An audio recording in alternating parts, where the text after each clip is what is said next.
In New York with breaking news, Michael Cohen on the stand once again, day 2, about to face a grueling and bruising cross-examination. Former President Donald Trump is charged with 34 counts of falsifying business records in his criminal hush money trial. The charges stem from reimbursements made to Cohen for that $130,000 hush money payment to adult film star Stormy Daniels. Cohen is the star witness, but critics say he's not a credible one. He is a convicted felon, admitted liar, spent 13 months in prison, pleaded guilty to a number of federal crimes: tax evasion, campaign finance violations, and lying to a bank. And because of that track record, Trump's defense team is likely to have a field day when it is their turn to cross-examine him under oath.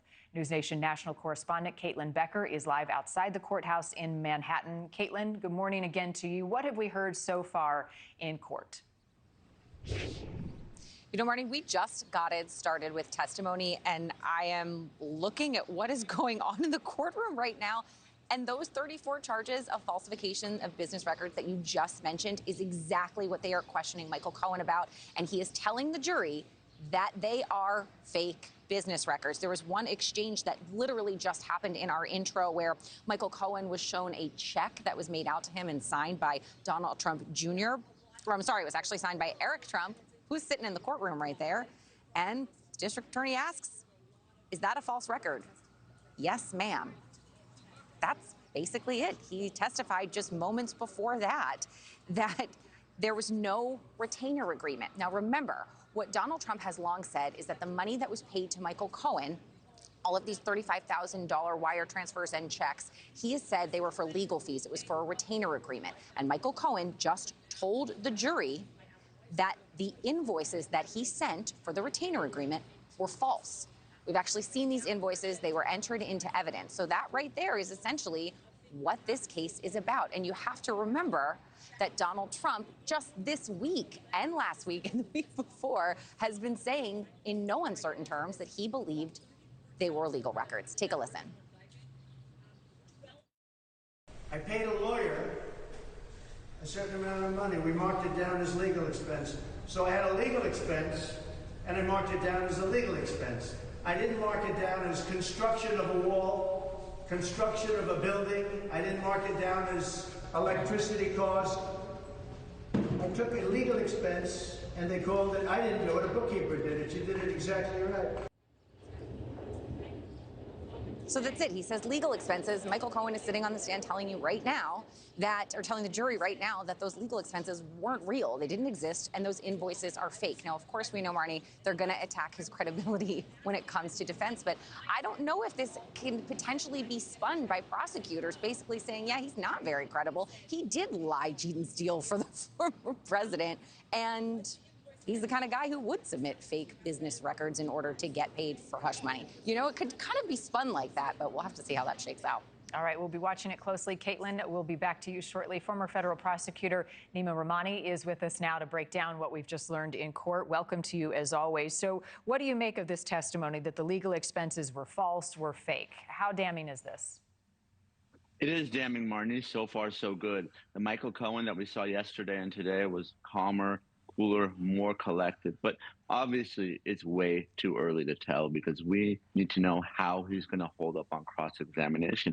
And that may start as early as today. We know the defense is going to come out and say that he's a liar, a convicted felon, that he has an axe to grind because he was not taken with Donald Trump to the White House. He wasn't made his chief of staff. So I think that's going to be telling that cross-examination, and it may make or break the case. What is the one question, the first question you would ask Michael Cohen if given the chance on the stand under oath?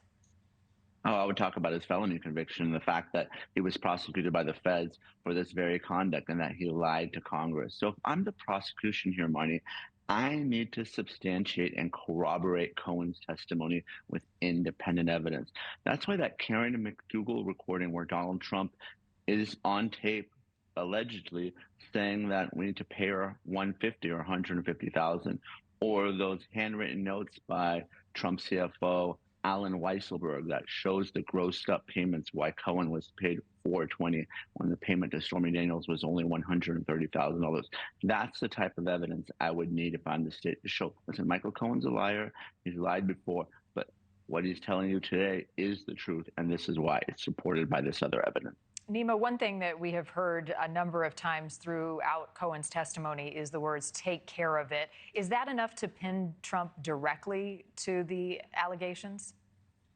I think so. I think combined with the Hope Hicks testimony, David Pecker, and some of the other witnesses, if you're the prosecution, you want to connect the dots to say that Trump was actively involved in all this. And not only actively involved, this is all related to the 2016 presidential election, because, of course, we know the false business records have to be in furtherance of or to cover up another crime to be a felony. So I think the prosecution has done a good job, but it's still too early. In the defense's opening statement, it sounded like they wanted to pin this on an accountant at the Trump organization and say, really, Trump had no idea and wasn't involved with classifying these payments as legal expenses. So it's going to be interesting to see who the defense puts on the stand when they start their case in chief, and if there's going to be a fall guy in the accounting department. Yeah. Any guesses as to what that strategy may look like, who we may see based on the witness list provided? I think there will be a key accountant that will testify as to why these expenses were booked as legal fees. And obviously, if Donald Trump himself testifies, and I fully expect him to do so because he testified in the New York civil fraud case, as well as the second Jean Carroll defamation case, and we know that he's talking to the American people as much as these jurors in the courtroom. That's why he's giving these impromptu press conferences every day. And I think he is going to want to talk to undecided voters because obviously he is in the middle of a presidential election. So it's going to be interesting to see if he comes out and denies that this affair happened altogether, which was the defense theme in their opening statement. He has an opportunity every day coming into court and leaving court to speak to the media, but the jury's not hearing any of that. Is there risk putting him on the stand for the defense? Oh, very risky. I think the entire case will come down to Trump's testimony. And again, he's failed the last two times he's taken the stand and testified, and failed badly.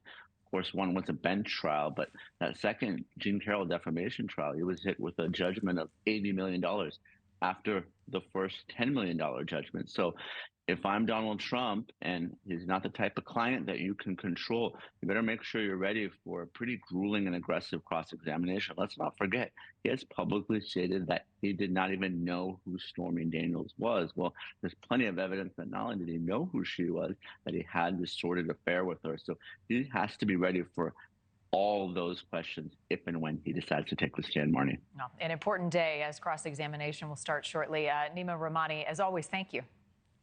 Thanks for having me. New Jersey Democratic Senator